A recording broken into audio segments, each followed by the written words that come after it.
तंत्र मंत्र। बीरबल से ईर्ष्या करने वाले दरबारी अक्सर उनके खिलाफ वर्षा अकबर के कान भरा करते थे। एक बार एक दरबारी ने अकबर के कान भरते हुए कहा, जहाँ पनाह आजकल बीरबल का ध्यान दरबार के कामकाज की तरफ न होकर तंत्र विद्या की तरफ है।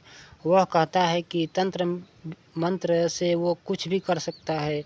अकबर के दिमाग में यह बात बैठ गई। उसने दरबारी को अपनी अंगूठी छुपा कर रखने के लिए दी और कहा, आज बीरबल के तंत्र मंत्र की परीक्षा लेते हैं।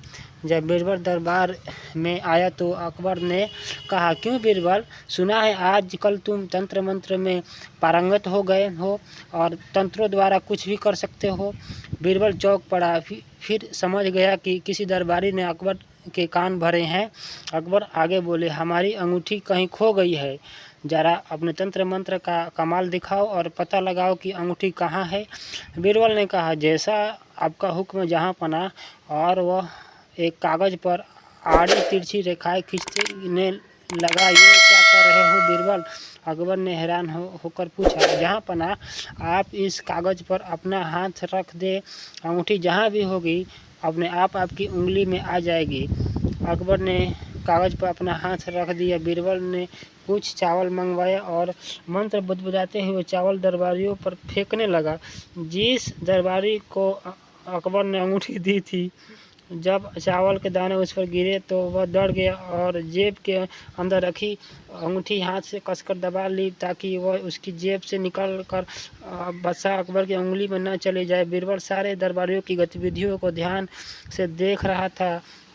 उसकी नज़र उस दरबारी पर पड़ गई और वह समझ गया कि उसके पास ही बादशाह अकबर की अंगूठी है।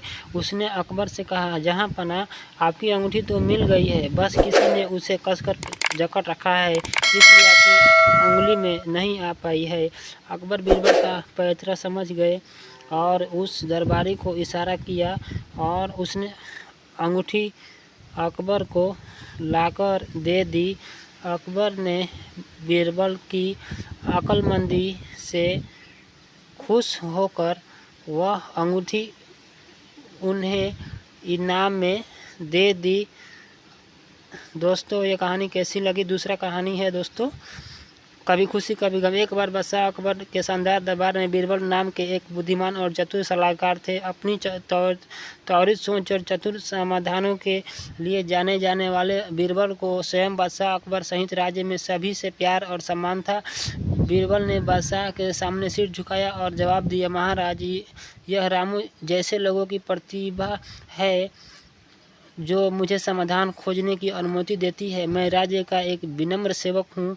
उस दिन से रामू का लकड़ी का डिब्बा बादशाह अकबर के दरबार में एक पोषित वस्तु बन गया, जो सभी को हंसी और आत्मचिंतन के महत्व की याद दिलाता है। और इसलिए बीरबल की बुद्धि और रामू की रचनात्मकता ने साम्राज्य में आनंद और ज्ञान लाया। एक ऐसी विरासत छोड़ी जिसे आने वाली पीढ़ियों के लिए याद किया जाएगा। दोस्तों, ये कहानी कैसी लगी आप कमेंट में जरूर बताइएगा। अच्छा लगा तो लाइक सब्सक्राइब जरूर कीजिएगा। आप सभी का बहुत बहुत धन्यवाद। थैंक्स।